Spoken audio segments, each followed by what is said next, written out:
Hey guys, this is Shannon with Nearly Organic Noshing, and I'm going to show you how to make monkey bread. Now this is on a smaller scale.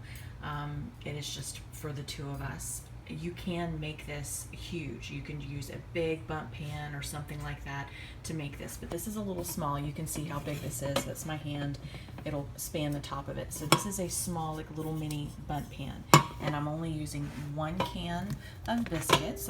You need canned biscuits, and this is just the Great Value brand of biscuits.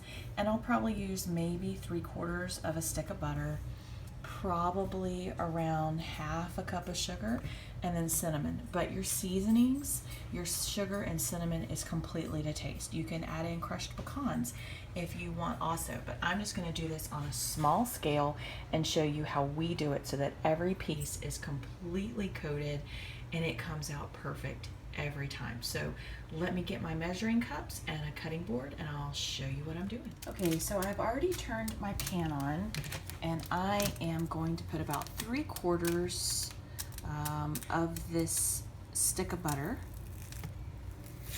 or so into the pan and let it start melting.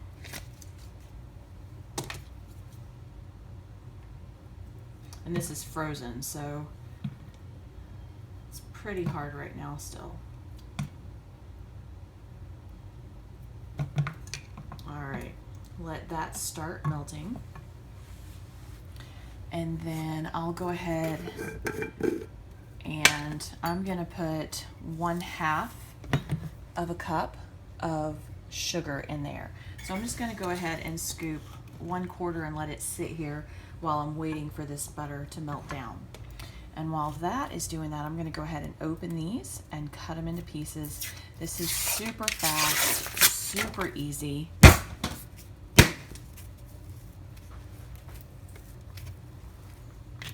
And delicious.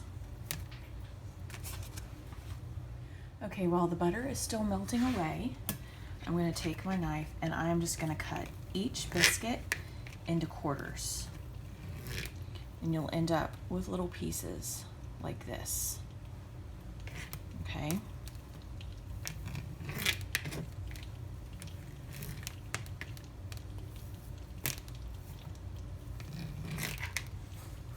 So I have all of my dough cut up like this into quarters, and my butter is melted. You don't want it to burn, you don't want it to brown. You just want it to be nicely melted. So I'm going to take that and I'm going to go ahead and start adding some sugar in. And like I said, I'm going to do 1/2 cup of sugar. But it really just depends on your preference as to how much you want. Oops, trying to do this one-handed. Okay guys, and I have 1/2 of a tablespoon here.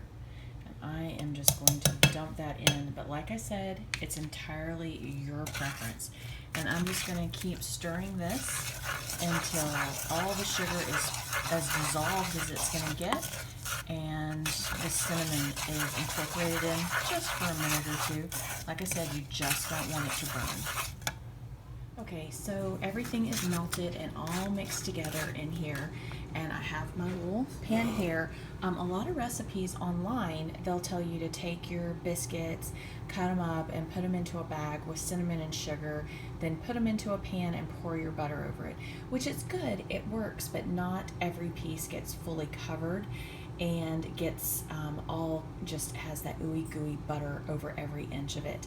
Doing it like this, it's not going to stick together. They're going to pull apart really easy.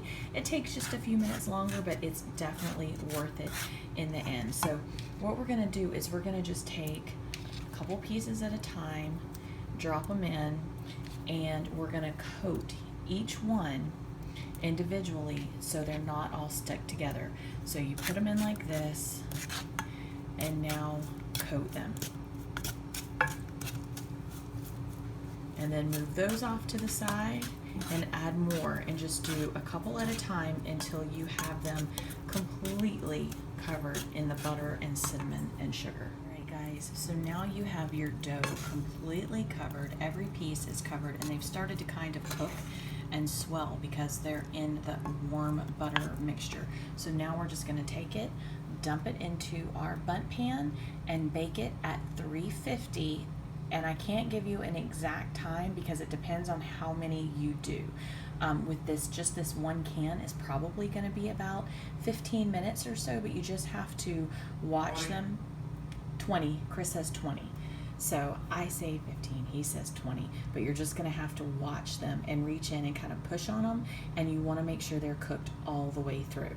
So I have my toaster oven. I have convection toaster oven is what I'm cooking it in. I'm going to go ahead and dump it in here and put it in the eyes. And this is what it's going to look like in the pan. And as Chris just pointed out, you really don't want raw dough. So just keep an eye on it. We like ours to have really crispy edges, so we tend to let ours cook a little bit longer.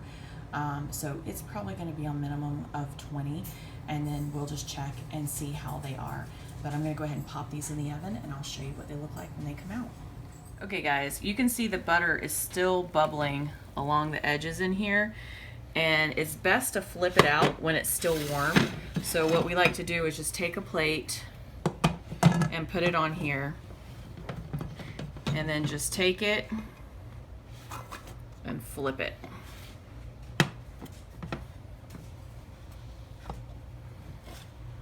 And then, and then I think I'm gonna have to get a butter knife under the edge. It's